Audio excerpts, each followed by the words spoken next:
Hello everyone, and welcome back to my channel. It's Jessalyn, and today I have planned a flip through for us exploring the iconic character of Dracula. I have this book here entitled Hollywood Gothic that explores the history of Bram Stoker's character in his many iterations, from text to stage to screen. So today we will explore so many different forms, from his appearance on the American stage in Broadway, where we really are introduced to that Dracula that we know now, or his German expressionist version, which we see on the German film screen in post-World War I, around the 1920s. So we're going to see Dracula in so many different forms over the course of this flip through. As you see, I have a ton of post-it notes, so I have a lot of paper sounds today, and a lot of tapping, and of course some soft-spoken discussion. This text is actually pretty academic, so it explores a lot of the cultural and social anxieties of the Victorian era that created the character of Dracula as a way to express those anxieties. So we're going to learn a lot about that, some of the cultural things that went into creating this character. We'll also hear about the interesting relationship between Oscar Wilde, literary genius Oscar Wilde, and Bram Stoker.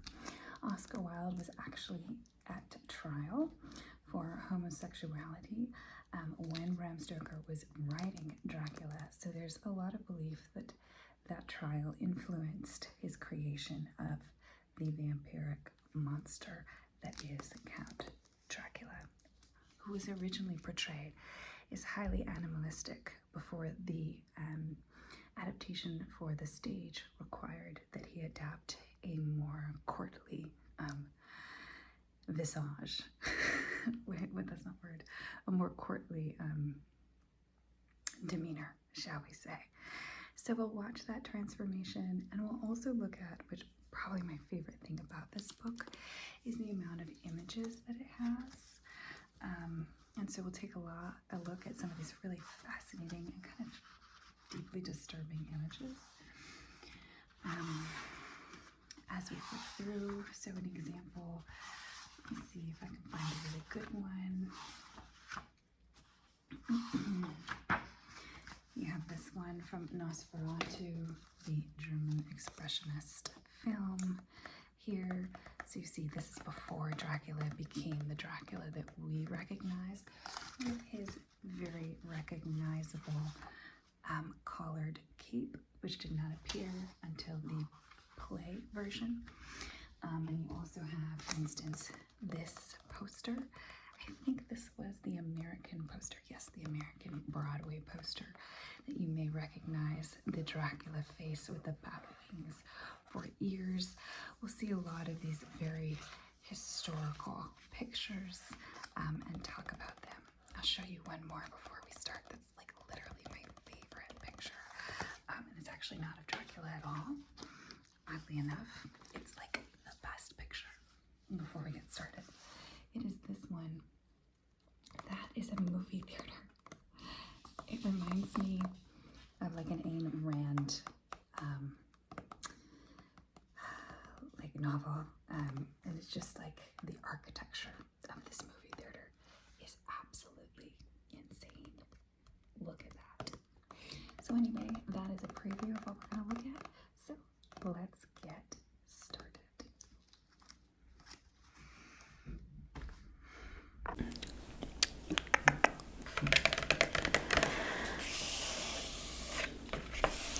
Okay, so here is the first page of Hollywood Gothic.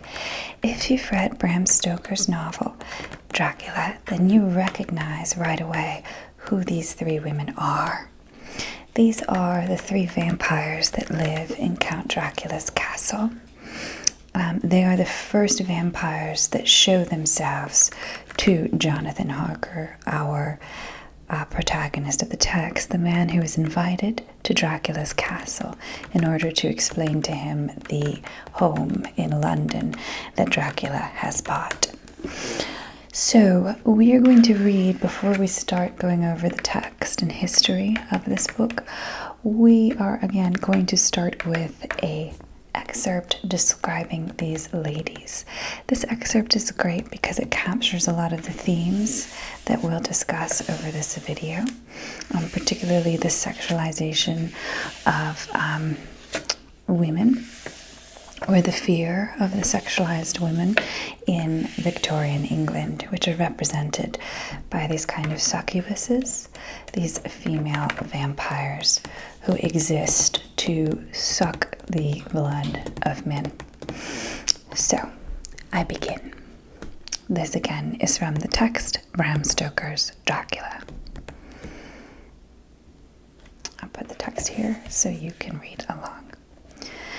I was not alone. The room was the same, unchanged in any way since I came into it. I could see along the floor in the brilliant moonlight. My own footsteps marked where I had disturbed the long accumulation of dust.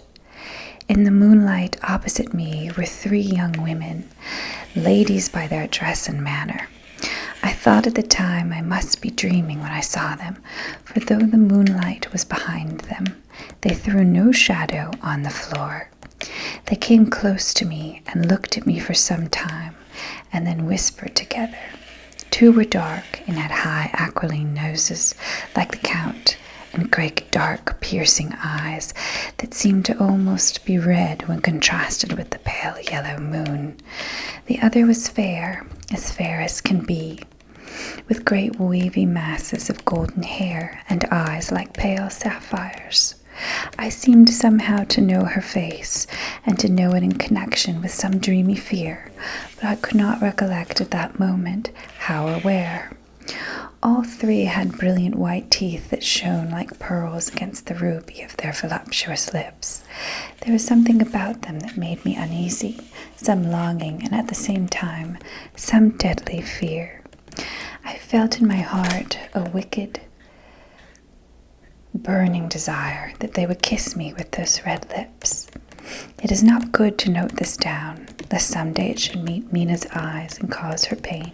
Mina is the woman that Jonathan is betrothed to.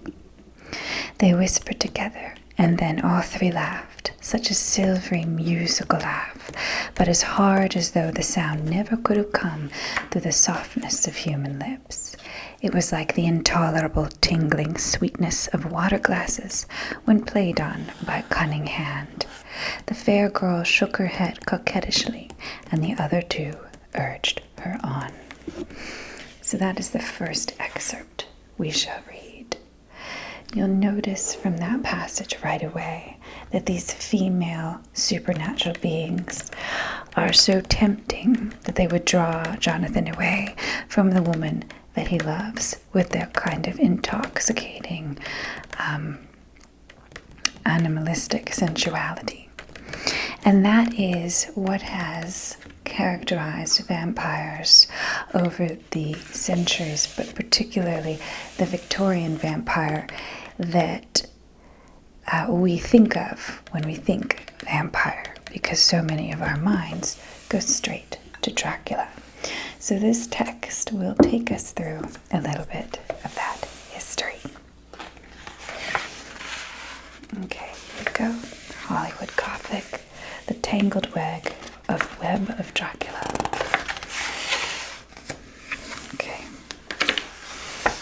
I'm going to go to my first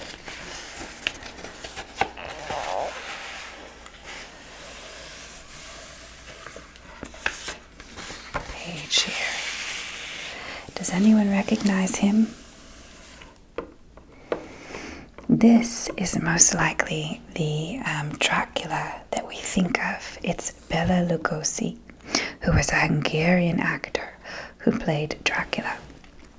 And he gave Dracula the voice that we all know now as his own, because the Hungarian actor Bela Lugosi did not learn English, but rather learned to speak the role phonetically. And so he has a very peculiar way of speaking, which became classically Dracula. And unfortunately for Bela Lugosi, that way of speaking was so unique to him, to the character, that he struggled to get roles after Dracula. He was kind of pigeonholed into it because he did such a good job. So when you see that face, that is probably the Dracula that you realize, but it is certainly not the first Dracula. Okay, so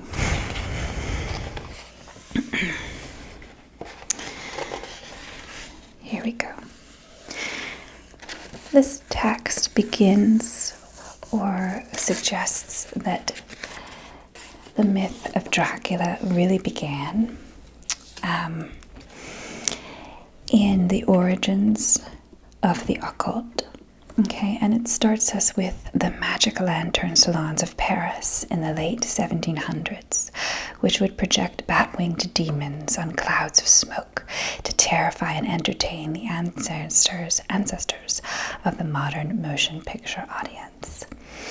So when modern or motion pictures appeared, in the late 19th century, early 20th century, they were considered a kind of supernatural witchcraft to some. So the fact that Dracula would so quickly take over the film medium is no surprise. And this author centers the beginning of Dracula in the film medium, actually before literature, with these projections. And I'll show you a picture of these projections here. And this is an image of what these 1700s French projections would have looked like, a kind of early film screening, where these demons were made in lights above the audience to frighten and excite them. Okay, and the book says that it created a prototypical link between film and the fantastic. The phantasmagory,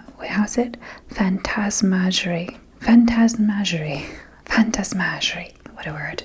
The phantasmagory was seen in Paris circa 1797. So you can see the kind of antiquated dress here as they sit in pews, which is like a church. So you see that occult worship, right? Because the place that they're viewing it is so much like a church flipped on its side. Okay, let's move on now to Mr. Stoker's Book of Blood. We will begin now with how Bram Stoker, an Irish author, came to write the book that created, I think, arguably one of the most recognizable characters in our history, or certainly in our film history. Everyone knows who Dracula is. And it's funny because the book itself was not a huge success. It wasn't until it was put on screen and on stage that it truly took off. It didn't actually make Bram Stoker much money at the time. Okay. This here is a manuscript page from what was Dracula. At the time of this manuscript page, it was titled The Undead. It went through several titles. You can see the manuscript, the crossing out of lines, and the little additions of notes in the corner. Here again are some of Bram Stoker's working notes for the text, which revealed a plot and character list that was really hectic and chaotic. The first draft of the book was very, very chaotic, and was significantly edited down. Okay. All right. So here we begin with some of the influences that came before Dracula, a few books that he would have been inspired by. The first is The Vampire, which you can read and buy, actually, on Amazon if you're interested in these early vampire books. You might have already read it. Take this away. So this is the story which concerns Lord Ruthven, a libertine in the Byronic mode. Killed in Greece and returned to London as a vampire, he relentlessly stalks the sister of his former friend, Aubrey. The friend is restrained by a solemn oath made to Ruthven before his death not to reveal his preternatural state, and watches horrified as Ruthven pursues, seduces, marries, and kills his sister. While the blood drinking is more metaphorical than explicit, the story provided a narrative blueprint for all the major vampire sagas that were to follow. Significantly, the story was a product of the celebrated literary house party that also inspired Mary Shelley to write Frankenstein. So all of these famous writers were there. If you don't know about this house party, they were in a house, Mary Shelley was, and a few others, and they gave themselves a challenge to write a scary story. And Shelley, Mary, rose to the occasion and wrote Frankenstein, as you can see here. Polidori wrote The Vampire. So you have two already very famous texts emerging out of this single literary party, which is pretty wonderful. So this is where the vampire story begins to take shape. This is before, of course, in 1819, before Bram Stoker is even born. He isn't born until, if I remember correctly, let's find his birth date, I believe the 1840s. So he still has a ways to go. Yeah, 1847 is when he's born. Okay. So not born yet, but I want to read a little bit about the origins of the vampire myth, okay? Vampires represented typically those on the edges of social conformity. So oftentimes vampires would represent homosexuality, illegitimate birth, sexual people who lived on the sexual fringes. You can think about vampires as being quite literally a representation of necrophilia, and so on and so forth. So they're really a supernatural representation of everything that is on the outskirts of society, particularly at the time in which these were composed, where the outskirts of society were not very far out. So here we see, like the incubus, the vampire is a specter that frequently rises at the boundaries of social, religious, and sexual conformity. Excommunicants, it was long believed, could expect to return from death with a terrible thirst. Illegitimacy, incest, and homosexuality have long had implicit and explicit links to vampire in legend and literature. The Romanian Nosferatu was believed to be the result of an illegitimate birth to parents who were themselves illegitimate. Legends involving the return of dead relatives have been observed to contain the distinct undertones of incestuous guilt. The bisexuality and homosexuality of vampires has, by the late 20th century, become a virtual donnée. The modern image of the female vampire especially is almost always tinted by lesbianism. Okay. They are marked by fearful fantasies of seduction, transformation, and unholy corruption. Okay. So the book that really did encapsulate this kind of fear of homosexuality in the vampire is the book by the title of Carmilla. And Carmilla is important because, written in 1871, it was a text that Bram Stoker read and was influenced by, because you see, published in 1871, Bram Stoker is a young man at the time. So I actually have a copy of Carmilla. It's a very famous text and one I would suggest reading. A lesser known vampire story. by Joseph Sheridan Le Fanu. Le Fanu, another Dubliner, because Stoker is from Dublin, whose highly crafted ghost stories would likely also have been well known by Stoker, tells a dreamlike story in which childhood memories of vampirism and same-sex love unfold with the surreal logic of a fairy tale. Laura, a young woman living in a kind of storybook castle, right, in a land called Styria, narrates the story. So we have a female narrator from a male writer in the 1800s Victorian era. So I'll begin with a bit of an excerpt from that storybook castle world in Carmilla. And very briefly, one thing that Victorian era were very concerned with was the division between public and private life. And so castles that would hide of a grotesque reality, the grotesquerie of human life, would be a primary focus. You'd have the beauty outside the castle, and then inside is something dark and disturbing. So I'll go to Carmilla briefly. The writing is actually quite beautiful in this text. All right, let me go to her description of her home, and you have an illustration in this book of her home. Nothing can be more picturesque or solitary. Of course you have, again, the solitude. It's very romantic. You think about romanticism is defined by isolation. It stands on slight eminence in a forest.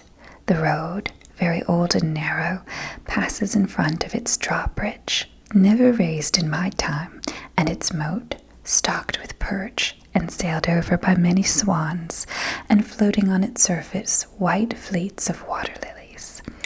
I can't imagine a more beautiful place.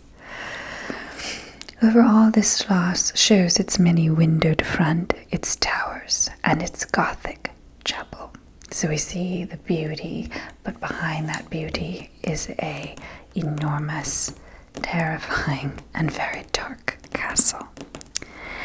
The forest opens in an irregular and very picturesque glade before its gate, and at the right a steep Gothic bridge carries the road over a stream that winds in deep shadow through the wood. I have said that this is a very lonely place. Judge whether I say truth. Looking from the hall door towards the road, the forest in which our castle stands extends 15 miles to the right and 12 to the left. The nearest inhabited village is about 7 of your English miles to the left. The nearest inhabited schloss, I don't know what that word is, schloss, of any historic association is that of old General Spielsdorf, nearly 20 miles away to the right. So here you already see the isolation that will begin most vampire novels, especially Dracula. Dracula begins with Jonathan taking a trip to Transylvania, and as he moves through Transylvania and tells people of his trip to the castle, so many villagers give him strange gifts like garlic, and they tell him, and they seem very upset that he's going. We have here a representation of Dracula's castle as Bram Stoker drew it in one of his children's books. Okay, he made a book of children's stories and he drew his first prototype of the castle Dracula. So this is what it looks like. It's not really like the previous text. It's much darker, much more terrifying, even in its in the woods surrounding it in Transylvania. But before we get there, let's continue on with this book that I was just reading. The kind of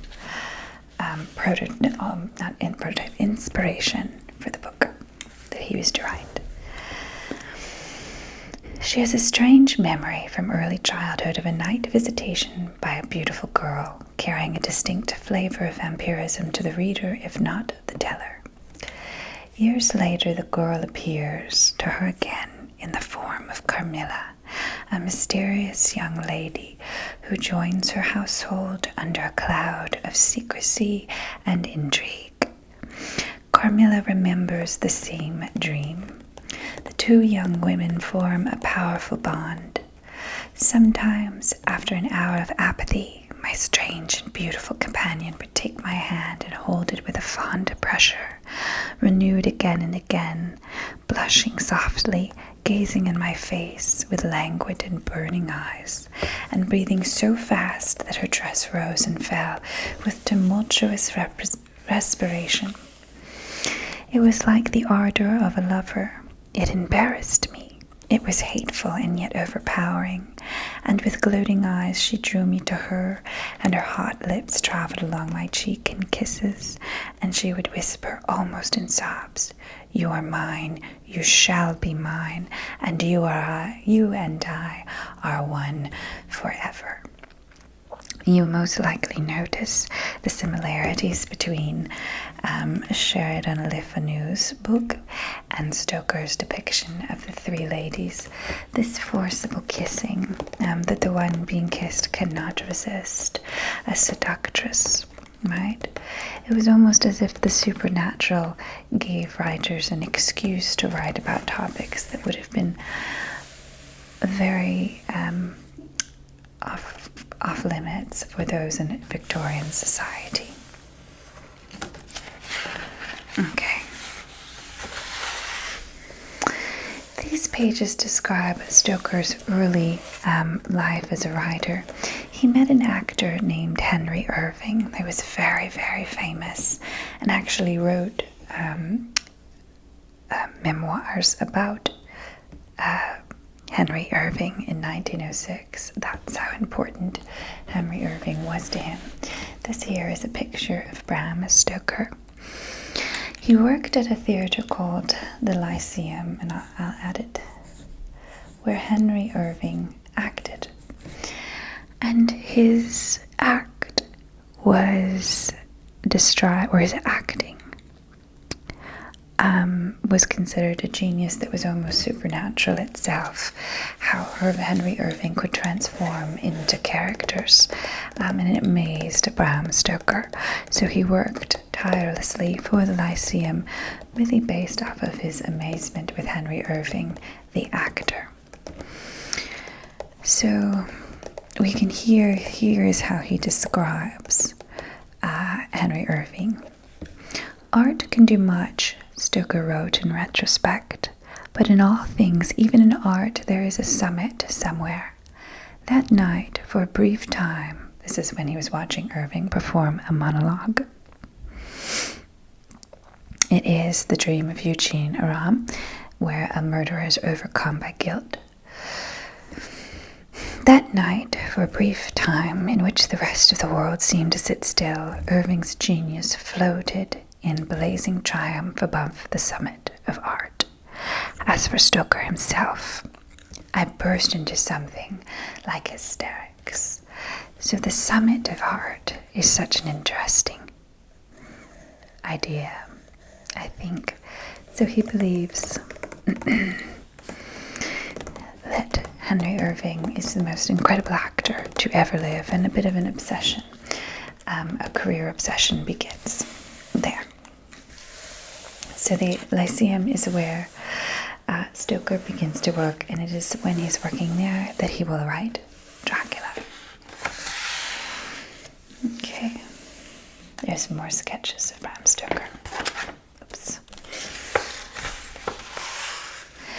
Now, who is Dracula based off of?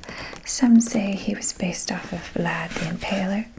Here, this is a Romanian postage stamp bearing the portrait of Vlad the Impaler, who is believed to be the historical Dracula.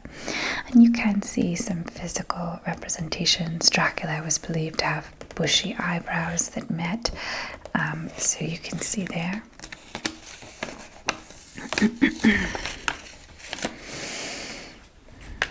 Okay.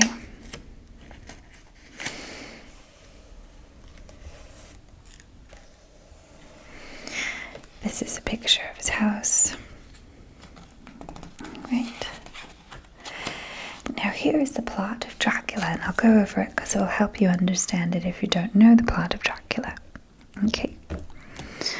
So, the novel unfolds as a series of diaries and letters. It is written in what is called the epistolary form, which is basically epistolaries are letters. Jonathan Harker, a young English solicitor or lawyer, travels to the wilds of Transylvania to conduct a real estate transaction for one Count Dracula, who desires to relocate to England. We learn that Count Dracula intends to learn as much about English culture from Jonathan, and then he will leave him to the 3 vampires who live in his estate, the 3 female vampires. The Count lives on an abandoned estate called Carfax. Carfax is a really interesting word. I'll write it here, a bit bigger, because it was actually the name of the art house that Oscar Wilde's rumored gay lover owned. So there is a bit of an allusion to Oscar Wilde's homosexuality in this text. And you will see that actually the relationship between Oscar Wilde and author of Picture of Dorian Gray, if anyone doesn't know, but there is that reflection between Oscar Wilde and Stoker, because Stoker actually married the woman that Oscar Wilde was in love with as a young man. So they actually share a deep passion for the same woman, which is a whole bit of drama behind Bram Stoker and Oscar Wilde that you probably didn't know, or maybe you did, I don't know. So we'll get there in a second. But Carfax is an allusion to that relationship to Wilde, allegedly. But once received at Dracula's castle, Harker finds himself pulled into a waking nightmare, held captive by the Count and his harem of vampires. A living dead creature who sleeps in an earth box by day and scales the walls of his castle like a monstrous lizard by night, Dracula intends to use Harker to increase his knowledge of England. Harker attempts to kill Dracula with a spade as he rests in his earth box, but suffers a failure of will. The scene switches to England, and this is where the story really begins to resemble a kind of Victorian, sexual nightmare, essentially. Harker's fiancée, Mina Murray, a new woman of independent mind, and her best friend, Lucy Westenera, is of opposite temperament. Lucy is taken by nightmares, sleepwalking, and anemia. And although she is cared for by Dr. Seward, who actually runs a local insane asylum, she ends up dying to a mysterious blood loss. We know, because we're smart, that that mysterious blood loss is from a vampire. But of course they don't know that. So Jonathan, suffering from a severe brain fever, returns to England, where he slowly recovers. Mina, however, falls prey to Lucy's symptoms, including what she believes are visitations by the dead friend herself. And so they are molested or bothered by a young lady in white, which of course turns out to be Lucy. And Dracula actually has made use of Renfield, who is a totally bonkers man who eats flies. And I'm actually going to read about him because the passage in Dracula about him is like so weird.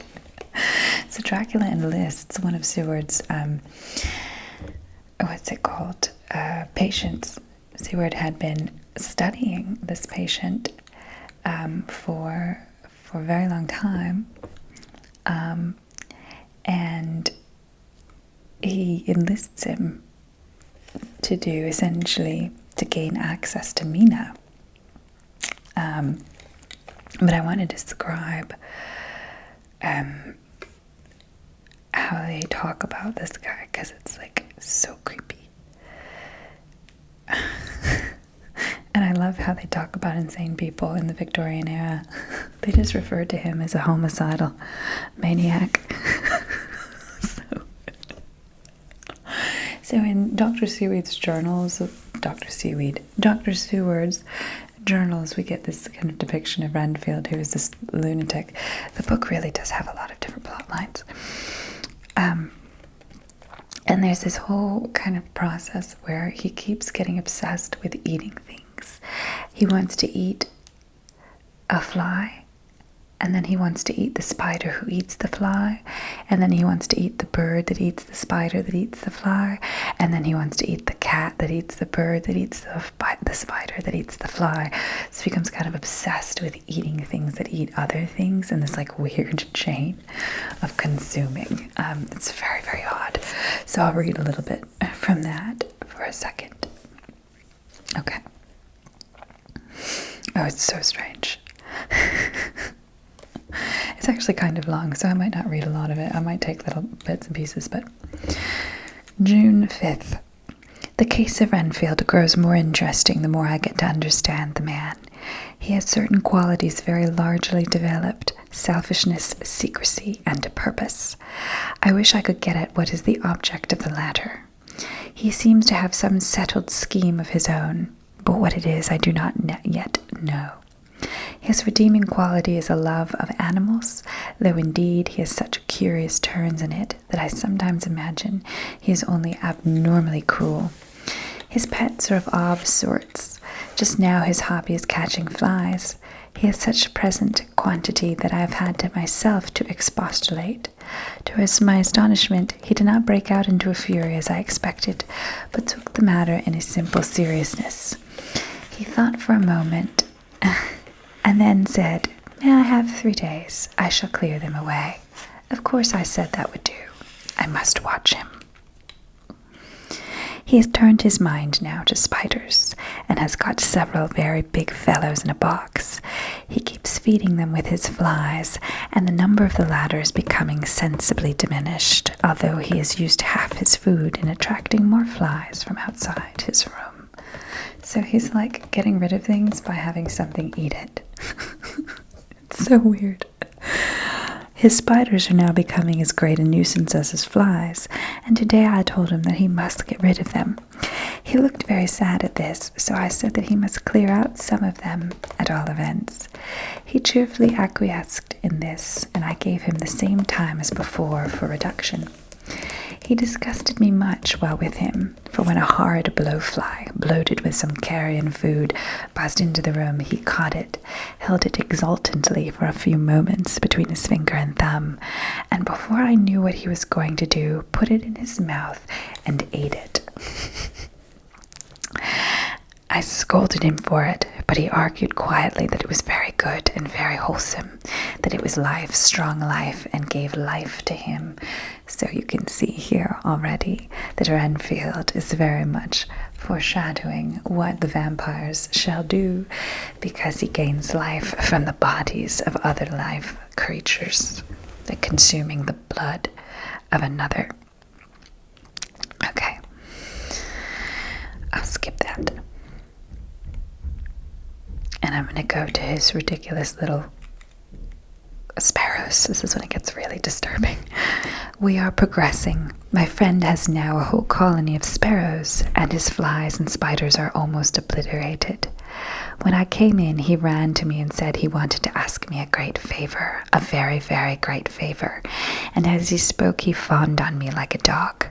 I asked him what it was, and he said, with a sort of rapture in his voice and bearing, "A kitten, a nice little sleek playful kitten that I can play with and teach and feed and feed and feed."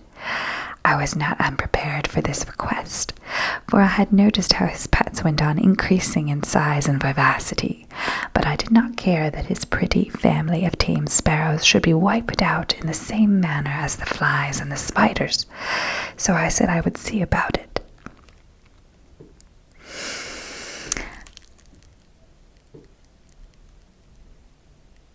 The man is an undeveloped, homicidal maniac. I shall test him with his present craving and see how it will work out, and then I shall know more. I really don't think performing experiments on an undeveloped, homicidal maniac is the best choice. But thank you, Stoker, for this.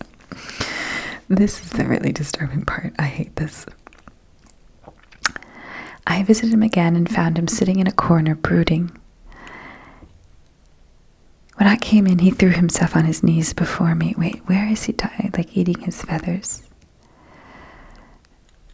Oh, here it is. I looked around for his birds and not seeing them asked him where they were. He replied without turning round that they had all flown away. There were few feathers about the room and on his pillow a drop of blood. I said nothing, but went and told the keeper to report to me if there were anything odd about him during the day. The attendant has just been to me to say that Renfield has been very sick and has disgorged a whole lot of feathers. My belief is, doctor, he said, that he has eaten his birds and that he just took and ate them raw. Ooh, spooky. I honestly find Renfield to be the most terrifying part of Dracula. He's a disturbing, undeveloped, homicidal maniac. But anyway, so that is what happens there. So, they basically then find the Count's earth boxes. The Count needs little boxes of earth in order to survive from his homeland. They find them, they destroy them, kind of like the Horcruxes in Harry Potter. And then Dracula is destroyed and Mina is released from her like thrall of like blood sucking. And there's a really disturbing scene that I won't read for want of time, where Dracula actually enters their bed when Jonathan is in bed with Mina. And so you have this kind of predation aspect and this fear of the predator in Victorian society, this creature that incepts himself into the home, into the private world. Definitely represented here. So Dracula was published in the late spring of 1897, and Stoker wanted to impress Henry Irving, the actor, so he decided to put it on as some sort of reading. You can see here, I'll show you. The first time it was performed, let's see if I can get close enough so you can see it. All right, there it is. He actually performed it, and it's ridiculous because it's in 5 acts, but each act had like 47 scenes. So if you imagine Shakespeare has like 5 scenes at most, but each act had 47 scenes. So it took like all day to perform this Dracula, to perform the novel. And he actually wrote, or what they said, legend had it, that Sir Henry, an important man in the theatre, entered and listened for a few moments. And then when someone asked how he thought of it, he said, "Dreadful," so loudly in the middle of the play that everyone heard it. So it was a bit strange. He didn't adapt it for the theatre or anything. They just kind of read it, and it took like all day. Yeah. So he was a bit ridiculous. So this is actually a picture of Henry Irving, who is also largely inspiration as an actor. You can see he's got a very Dracula-like face, severe, long nose, just as described. Okay. And this is when Irving played Mephistopheles, so you can also imagine that this is probably some of the inspiration for the vampire that we all now know. Okay. Now, this is a section that is all about how Victorians were so strange about sexuality. And they were very frightened, particularly men, of female sexuality, that female sexuality would drain men, that if women were not sexual beings, then men would not be challenged and did not have to put any effort into that particular part of their life. So the idea of a sexual woman was really scary. So you have this quote here: "To deny a woman native erotic desires was to safeguard man's sexual adequacy. However he performed, it would be good enough." Okay. So women who did expect more, both in and out of bed, were widely believed to be life-draining killers, castrators, and vampires.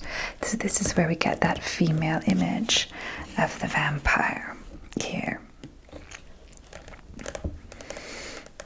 So Rudyard Kipling actually wrote a poem based off of this painting. We all know Kipling. And we also see that these books are written and the vampires really make their appearance at the time of the Industrial Revolution. And this is a period of dualism and polarity, particularly in science and society, where men were obsessed with controlling untamed nature. And the woman as nature becomes a kind of target, as it says, for male projection. Okay? So this is the world that we're existing in, a time where controlling women is, that always happens, but the vampire is definitely used to depict or to localize the fear of women. It's particularly the female woman. As you can see, she's about to feed on this man. And there's a kind of, I don't know how to say, excitement in it, as you can see from that passage from Dracula that I read. This is a picture, and I'll get it closer, of a kind of demonic woman here. Feminine evil, you see here. An 1890s concept of a bad woman, this kind of cruel, bad woman. Okay. Now, a lot of this was all believed to come from his wife, the wife that he kind of shared love for with Oscar Wilde, and she was considered very beautiful. Bram Stoker's wife was. This is Florence Stoker, and she's posing actually with the skin of a wild animal. It's the skin of a beast. So this was often how women, or fatal, beautiful women, the femme fatales, were posed with wild beasts to kind of depict their strength and their wildness. And this picture is actually taken, or portrait was taken in 1895 and was exhibited at the same time that Oscar Wilde was on trial for crime of homosexuality, of which he was convicted, and it ruined his career. So she dated him when she was very young, and Oscar Wilde wished to marry her, but could not because he was too poor, and so she ended up marrying Bram Stoker instead. And she's actually very important in controlling Bram Stoker's estate after he dies. And it's interesting because there are rumors that Wilde and Stoker both died of syphilis-related complications.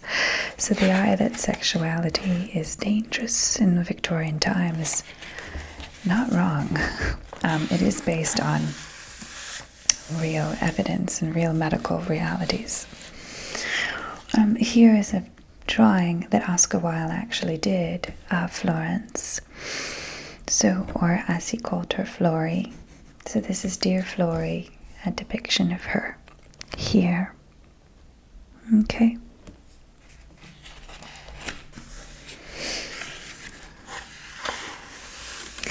Now here is when we start to get into some of the art. So this is the 1916 Ryder edition.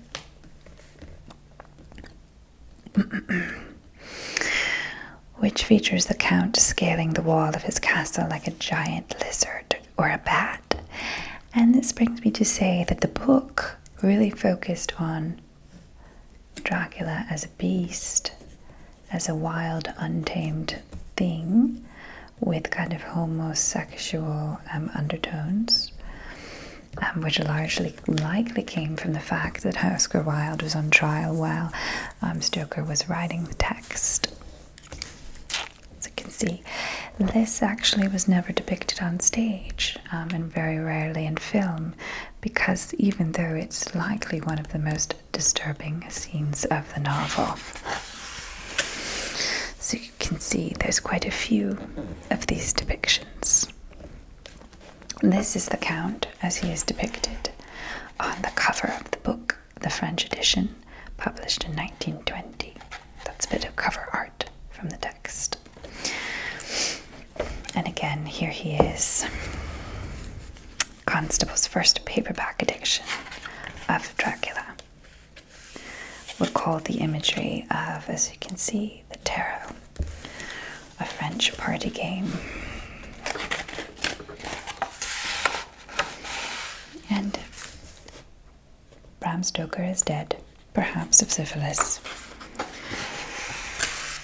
But here we begin with the beginnings of the film depictions, which is when we got into some really cool pictures. Here we enter into German expressionism. Very fun. So Florence takes over the rights of Dracula after Stoker's death. And she learns that Germany actually is producing Nosferatu without paying her. And so it causes a great rift, a great drama regarding the life of Dracula. But this is a depiction of Nosferatu. So you can see that this first film depiction, one that was done basically illegally without the rights of Dracula, is still maintaining that bestial representation. Very different than the Dracula that we best know, which would likely be, let me find a picture of him. Can't remember, I must have already talked about him, but yes, nothing like this, who is the Dracula that we know, most likely, performed by Bela Lugosi. So it took a lot of time to get here, and a lot of film production, and just strangeness to get there to Bela Lugosi, which is probably where we'll stop today, because we could talk about Dracula for the rest of our lives. But here is our German expressionist version. So we'll look at some pictures from the movie Nosferatu, which premiered in the 1920s following World War I in Germany. These are some of the pictures, the drawings that were intended to map out the film. You can see Dracula comes through the window into the sleeping woman's room with eyes like light beams. So look at that picture. It was called, as you see over here, Nosferatu, Symphony of Horror. And this is one of the advertising graphics for the film. And again, if you remember the 1700s French things, the film was considered a kind of terrifying medium. So here's some more pictures from Nosferatu. One important difference between Nosferatu and Dracula is that in this text, I'll show you,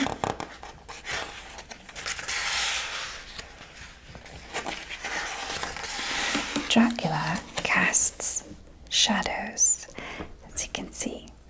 And the reason for that is that Expressionism relied on shadow as one of the main tools of the camera. It was a film that really relied on a natural, I'll show you more scenes, on a natural set that used light and shadow to depict the terror of the film. So the shadow was necessary. So our vampires in Nosferatu do cast shadows. Here he is rising from the ship. There is, I skipped over this, but there is in Dracula a ship that arrives and it's dead. It's actually a really eerie scene. The ship arrives in the harbor after a storm, and they go on the ship and find the captain tied, his hands tied to the ship's wheel, and he is dead and bloody. And so, of course, a vampire fed on all the people on the ship, and he came to be unleashed upon Lucy and Mina. But here you can see the vampire coming out of the ship. He's very stiff, very dead, with his kind of terrifying, unattractive face and a bestial way about him. Here he is, levitating above the casket.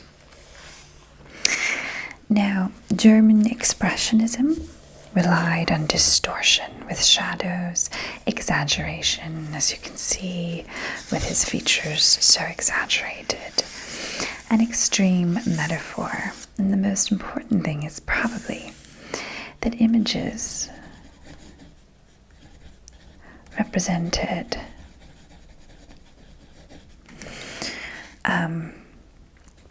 inner landscapes.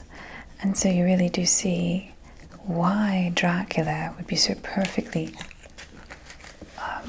suited to expressionism, because it is the supernatural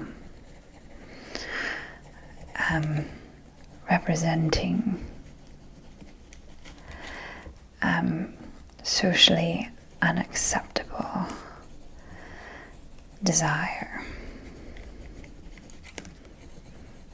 So all of those socially unacceptable desires were represented instead in a very supernatural body that allowed us to express those unacceptable desires around sexuality.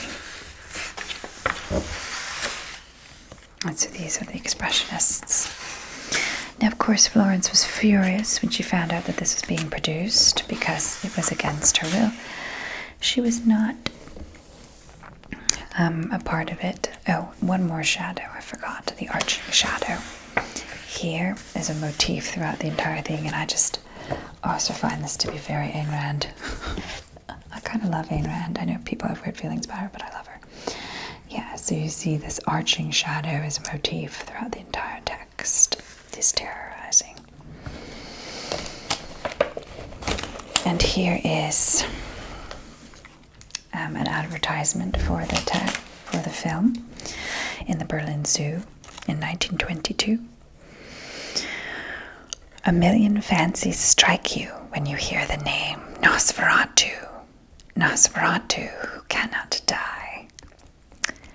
Nosferatu does not die. What do you expect of the first showing of this great work? Aren't you afraid?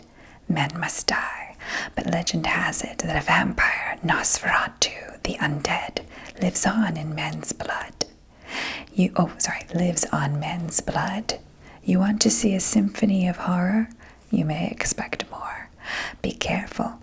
Nosferatu is not just fun, not something to be taken lightly. Once more, beware. Here's a depiction of the wasting maladies like the blood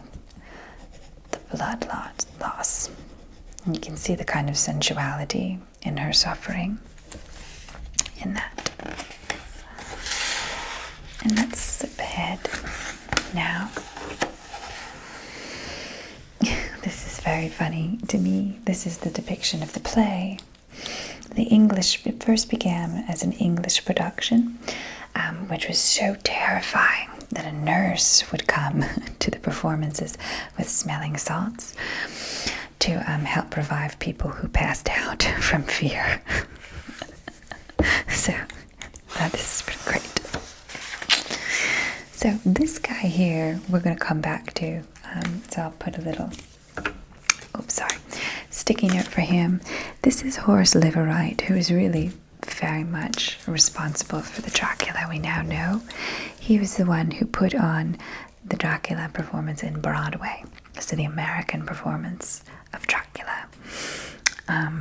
He is responsible for it, and he was a very flamboyant man. He wore bright colors and actually made Florence, Bram Stoker's wife, so uncomfortable that she refused to speak to him except through a conduit. So someone had to act as a messenger between them because she was so disturbed by him. He was very much like Dracula, the producer of the Broadway play. But we didn't begin in America. Dracula began on the English stage. This is an example of the stage play, the first play written or adaptation of Dracula here. And it was written by Hamilton Dean, who was unfortunately not a terribly good writer. He wrote it in 4 weeks, and people complained that it was stilted, the language almost ridiculous, but it was so scary and had so many jump scares that it was successful. So initially it was in kind of side shows, whatever the off-Broadway of London would be, until they're kind of forced to put it on. So here is where we see the arrival of a Dracula we recognize. This is not, as we might call, Nosferatu. Big difference. Here's Nosferatu. We've gone now to this English gentleman. And the reason for that is that this man, right, Hamilton Dean, really needed Dracula to be able to be in scene. He couldn't be. Could you imagine? Let's just go back again because it's just so ridiculous. Can you imagine this guy trying to have a dinner party? No, he's too much like Frankenstein. Although Frankenstein's monster is very, very well spoken in the book. Better spoken than most of us now. But Nosferatu's not going to be having any conversations on stage with anyone. So Nosferatu might be great for film, but stage, no. So the stage adaptation is what turned Dracula into a real gentleman. It made him it brought him up, right? He now is a gentleman for the purpose of the stage. And Florence is likely, our darling Florrie is likely a reason for that, because she was a very serious woman, and so she likely wanted Dracula to be a little reined in more than the beast that her husband created in literature. So the collared skirt appears here with a collared cape, and it was actually for the purpose of a kind of optical illusion that he was supposed to disappear, his head was supposed to disappear, and so the collar was used in that way. And this is Raymond Huntley, who played him on London's West End. Here's another production. Here you can see his hair is kind of done to look like Mephistopheles, the horns of Mephistopheles. Hair is done here, and he's visiting Mina, Jonathan's ailing wife. Now, eventually, they resisted putting Dracula on the kind of stage. Ooh, that scared me. That was my wax bubbling. But they resisted putting Dracula on a stage where there would be critics, because they thought that it would be critically banned, and they were correct. It was not considered a very good play, and yet more and more people began to see it, and it had to be moved to bigger and bigger theaters. So, even though it was critically panned, it was a success, a horror success. And here is a nurse administering salts to a member of the audience who just passed right out after watching Dracula. Okay, this is actor Bernard Jukes, the theater's original Renfield, who we read about. Remember, he's the crazy man who eats the birds, and because they won't give him a cat. He really showed them, huh? This is him out of character, and this is him as Renfield, as you remember, the homicidal maniac. But now we come to the American Broadway rendition of Dracula. Okay. And here we are kind of introduced to Liv Wright, All right. This is the man who would take the initial stage play of Dracula, the one that I can't remember his name. Let's go back and find it.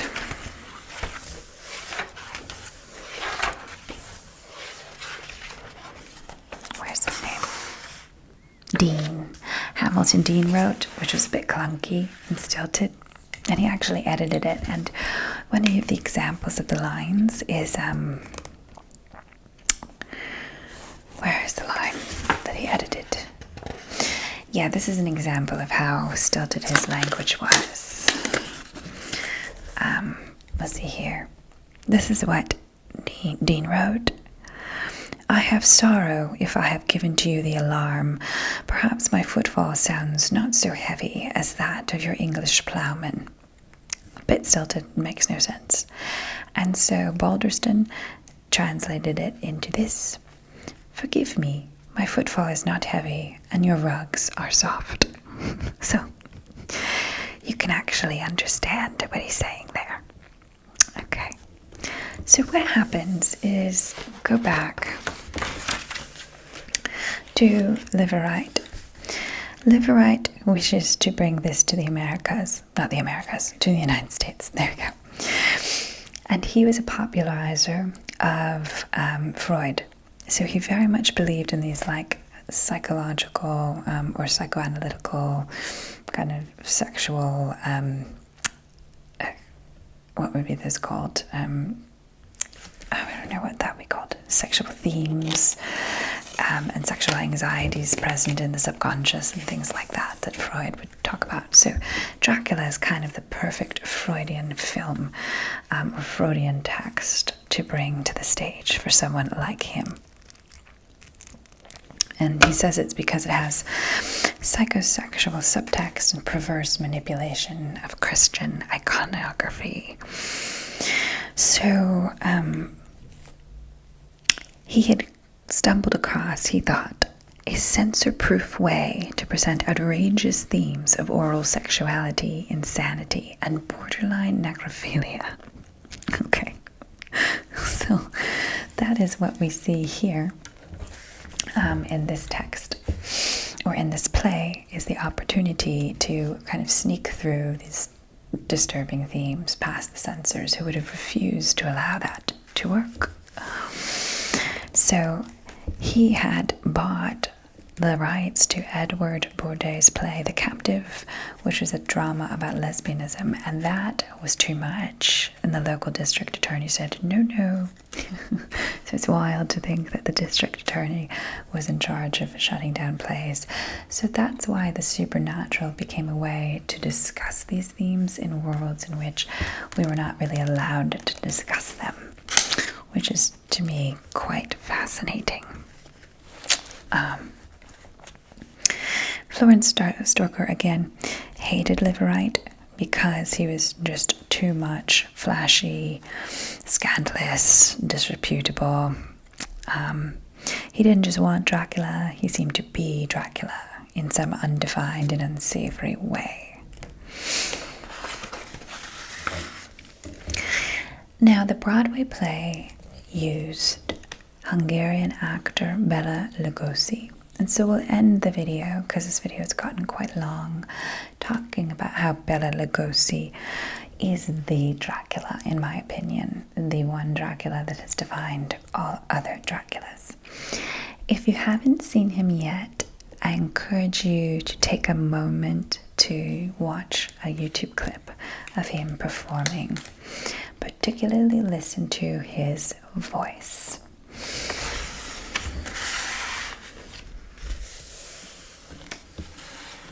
All right, so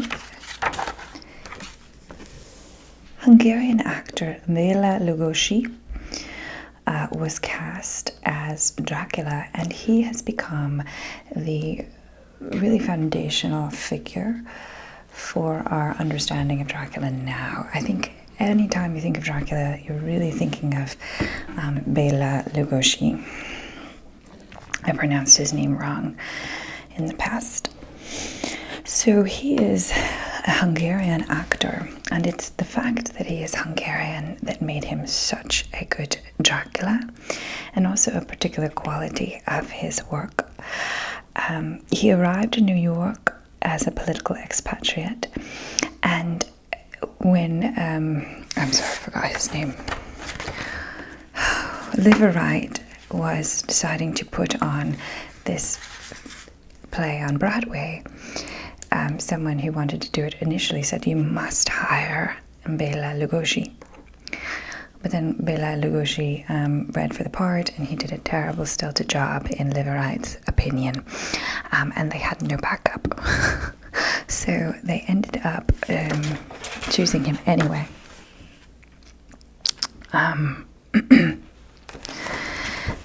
So, where is it? So, he says here, Lugosi in rehearsal displayed none of the requisite power or magnetism the part required. And as time before an important backers audition ran short, both Liverite and director Ira Hards were rapidly approaching panic. So they said his only displays of emotion came when he reprimanded another actor for not pronouncing his cues carefully or for missing an entrance. And when they spoke to Bela Lugosi, here he is playing Dracula,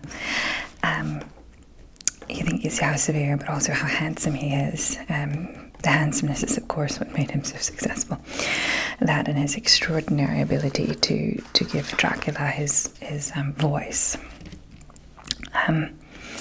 He said to Mr. Liverite, "I understand your concern, but the performance is not until a week from tomorrow evening." The last words were delivered in a deliberate, almost sinister tone that would have easily sent shudders through the cast had they been present. So he says, "Now we work for position. Our lines must be perfect. Yes, we save the atmosphere for a week from tomorrow evening." So he's saying in rehearsal he was saving his character. He was merely rehearsing steps and places, but he would not show who he truly intended to portray until the actual performance. Very untraditional actor. Now, I kind of skipped some stuff. So, he was a political expatriate from Hungary in 1920, and he had worked very steadily in the Hungarian State Theatre and in Hungarian and German silent films. But he was a strong, stubborn personality with inflexible work habits. And this is the important thing. This is what makes Dracula, Dracula. Rather than spend time to perfect his English, he instead learned English roles phonetically, and wondered why other European actors didn't do the same. So he went through, and this is what actors will do when they do line study for accents. They'll go through each phonetic unit of a word and determine how the actual accent will say them. So he went very particularly through each phonetic unit, which gave him such a peculiar way of speaking, one that we now know as uniquely Draculian. And it's really just Bela Lugosi who created it. So this is an image of him. Image of him there. And this here is the poster that I showed in the beginning, the world famous vampire thriller. This is the play, right? This is the Better Than the Bat. Better Than the Bat. This is the play. The play poster. Okay. Now we know that Universal then bought the rights to Dracula after the success of the Broadway show. And so we see Bela Lugosi in the film, the 1931 version. So we'll write that 1931 version of Dracula, done by Universal Studios. And it was filmed in California, and actually the Spanish version was filmed right alongside it. Okay, so your homework for today is to go watch, if you haven't already, the 1931 film Dracula by Universal, starring Bela Lugosi, and that is where you will see true Dracula. And we can look at some pictures from the text or from the film here. This is a different actor, Bela Lugosi. So here is the poster that says that Dracula is to be filmed here.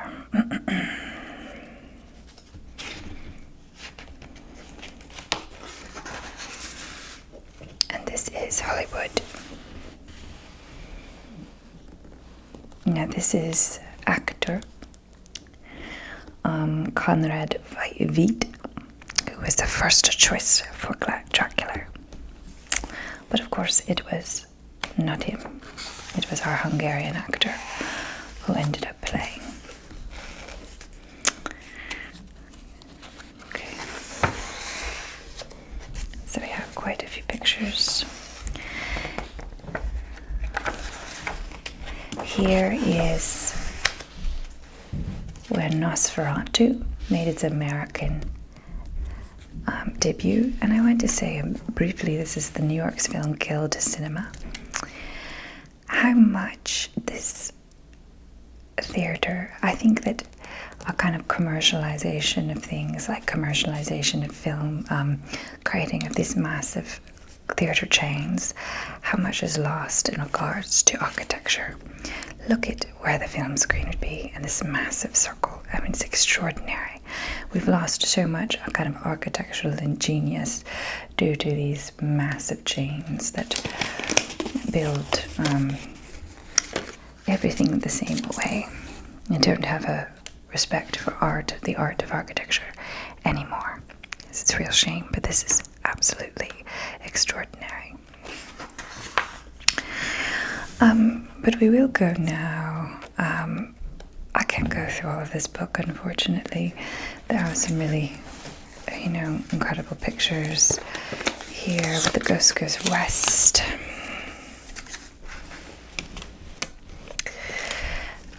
Where the play is going to the west, and you have these really spectacular posters. You can clearly see the sexualization of the vampire. I don't have time to go through all of it, but we will look briefly at the Spanish. The Spanish Dracula, if you really love Dracula, was filmed on the same set concurrently with the American Dracula. So if you watch it in Spanish, it's probably really fascinating. So some of you probably have seen it. But this is Carlos Villarreal, I don't know how to pronounce that, replicating Lugosi's pose on the castle staircase.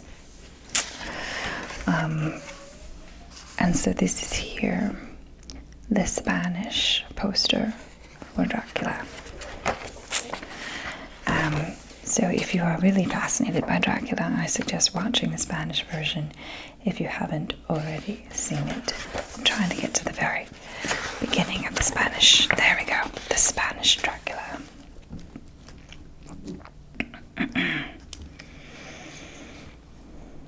Okay, so this is the Spanish version that was again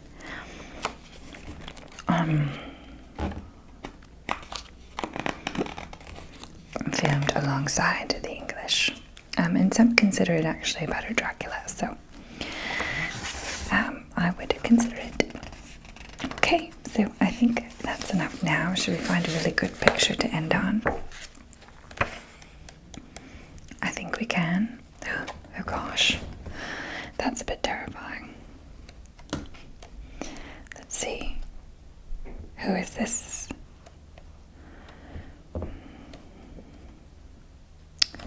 This one.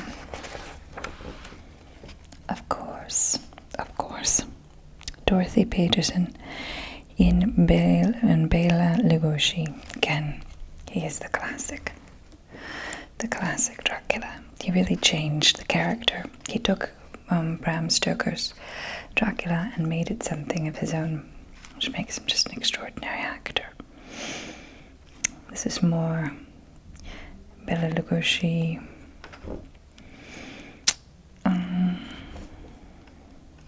Bela Lugosi.